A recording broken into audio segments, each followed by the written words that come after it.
أعوذ بالله من الشيطان الرجيم بسم الله الرحمن الرحيم الحمد لله رب العالمين السلام عليكم ورحمة الله تعالى وبركاته mbokki jullit ñi mbokki taalibe yi ñu leen di nuyu di leen ziyaara bu baax fas yéene di ko génn rek ci naafila ak bis bi tey di fukkeelu guddi ak benn ci weeru koor sëriñ bi nee na ku ci julli ñeenti rakkan bu ca nekk nga jàng ca fatiha benn yoon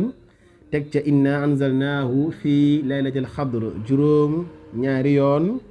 ak qul yaa ayyuhal kaafiruuna juróom ñaari yoon ak qul huwa allahu ahad juróom ñaari yoon boo sëlmalee nag nga wax laa xawla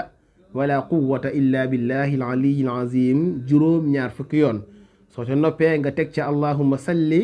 ala sayyidina muhammad moom itam wasallim juróom ñaar fukki yoon sëriñ bi nee na ku ko def incha allah des na ko jéggal bakkaaram yu njëkk ak yu mujj te itam laaya ju ci nekk des na ko ca bindal tiyaa booy jaamu yàlla ak at dana mel ni itam ku goreel junniy jaam saraxe junniy diinaar reggal junniy ñu xiif woddu junniy ñu rafle te lépp loo xam ne nekk na ci kaw suuf dana ko jéggalul yàlla suñu borom bi subhaanahu wa taala moo xam lu waw la waaye itam moo xam lu tooy la te itam dees na ko musal ci balaa ak fitna ak xiif ak ràgg ak sàddum jinne te itam dees na ko musal ci méttu dee te itam dana tàbbi aljana bu ëllëgee incha allah dees ko xisaab yàlla ñu yàlla nangul wasalaamu aleykum wa rahmatullahi taala